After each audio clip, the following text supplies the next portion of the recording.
Alright, hello, my name is Greg Halverson, and the reason I'm here today is because that last video I made, the only abdominal video you will ever need for the rest of your life, it went viral. Yeah, it went viral. Over 117 people watched that video. So obviously I struck a chord with the population. It's like if you build it, they will come, and they're coming, because this is another an episode that is obviously going to go viral. And you know, it's like you take little baby steps, and next thing you know, boom, you're walking on the moon, man. You're walking on the moon. So before I went over the planes of motion, which were the sagittal plane, the transverse or cross horizontal plane, and the frontal plane, like windshield wipers. But I was doing it on the Bosu, the half ball. I was doing it on this. But there comes a time, obviously, when you don't have that thing. You don't have it in an airport, you don't have it on the road. So sometimes you can train your abs in different ways. And before I talked about function, and obviously functional, you're walking around, you know. So I mean, it's nice to have strong abs and stuff on the Bosu, and it's a great way to train your abs. So you are strong functionally walking around. But how about training them in the same position in which we walk? Ah, suddenly. All right, so you can do the same thing, planes of motion, and train your abs while vertical. And I'll show you how to do it. Okay, so first of all, let's go to the basics. Let's start with the basics. Ball. It helps to have a ball. Adds weight. If you get it away from your center of gravity, oh, it's a little harder. And you need to be firm with this ball. And if you're firm with the ball, kicks in your core. Kicks in the core. To be firm with this, I have to flex my abs. So anyway, the best thing to do with the ball then is to do just like I told you on the Bosu. A little bit of, little sagittal plane here. Little sagittal plane, a little twist. This is rudimentary, okay? A little twist, oh yeah.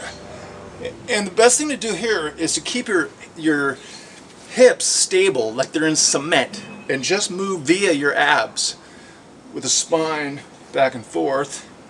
And what I do to challenge my core even further, and we'll talk about foot strengthening in a minute, but I go like this, so it makes it harder. So you're challenging your balance, you're challenging your proprioception, where your brain tells you where you are in space, and it kicks in your abs a little harder. And so I use the ball, challenge my abs, and I move in the planes of motion with the ball very firmly. And see that's getting my foot, my abs, and obviously a little bit of shoulder work as well.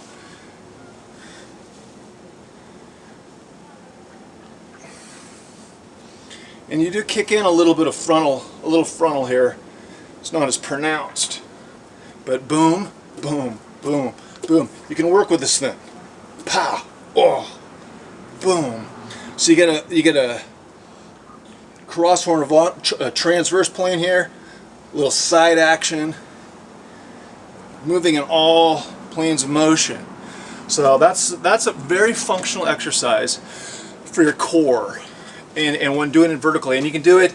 Obviously, you don't need an 8-pound medicine ball. You can use a milk jug, something in the hotel room, a freaking radio. Doesn't matter. Use something. Use your little travel suitcase. You do it anywhere, and it's very functional. All right, so you got that right. I talked about the feet. The key to the kingdom is keeping your feet strong. The feet absorb the first shock every time you walk. Obviously, and if you got jelly feet, you know, everything starts getting a little wacky, and then you start getting, you know, knee pain, hip pain, back pain, because your feet are soft. Now, if your feet are strong, you're moving from a strong platform. Every time you move, boom, boom, boom, you're absorbing shock with the strong feet, and it takes pressure and wear and tear off of the other things above in the biomechanical chain, including your neck, your shoulders, your hips, and your knees, and your entire spinal column. So, again, single leg standing, man, it's not that tough. A little challenge in the frontal plane, or in the sagittal plane. Challenge yourself in the sagittal. Kind of move it around. And you'll find the intrinsic or inner muscles of your feet fatiguing rather quickly. Most people never train their feet like this, and so they're very weak in their feet. Obviously, it's also good for your balance. Boom, boom. But if your feet are strong, you can motor all day. And you believe me, I used to have back problems. When I started strengthening my feet, everything stabilized, and I haven't had a back pain in years. And again, if you don't remember, I'm 73 years old. So what else? Let's go over some stability. I'm gonna move this down.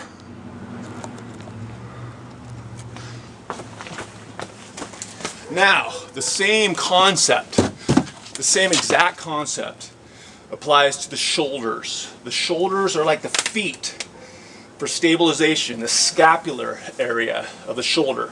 Not the shoulder itself, but the shoulders actually stabilize the scapula stabilizes the shoulders. So the same concept can be of foot strengthening is also applicable to the shoulders for shoulder girdle. For shoulder girdle strength and stability. I was searching for that word. I couldn't find the word stability. But so same thing. This is like I'm standing, and while my hands in this case would be my feet, the stability is coming from the shoulder girdle. The lats, the intercostals, the serratus anterior, all these muscles connect your shoulder, as well as the shoulder, the rotator cuff. So what I do, you don't need these. Just plank stabilization. And what you want to do is bring your shoulder blades together, and then pressing through the floor, spread your scapula. Spread them out, fall into it, push into the floor, and spread them back out. Strengthens all your intercostals and the entire shoulder girdle. I used to have shoulder problems. Now I'm benching like freaking 350 because I have that strong, stable base to boom. And the same thing goes with the feet. Your feet are strong, boom, you can burst and have a lot more explosive power if your feet are strong. Now, a little more advanced. Actually, not as advanced. This is a push-up that gives you a greater range of motion for your chest and pectoralis muscles. If you want to do some push-ups, you can go deeper here. Boom. So you get a larger range of motion. And it's like with the Bosu that allows me to full range of motion while working in space. So again, these tips you're not going to find anywhere else. My name is Greg Halverson, and you just learned probably more in 6-7 minutes than you've ever learned in your entire life about what it means to be fit and how to stay fit.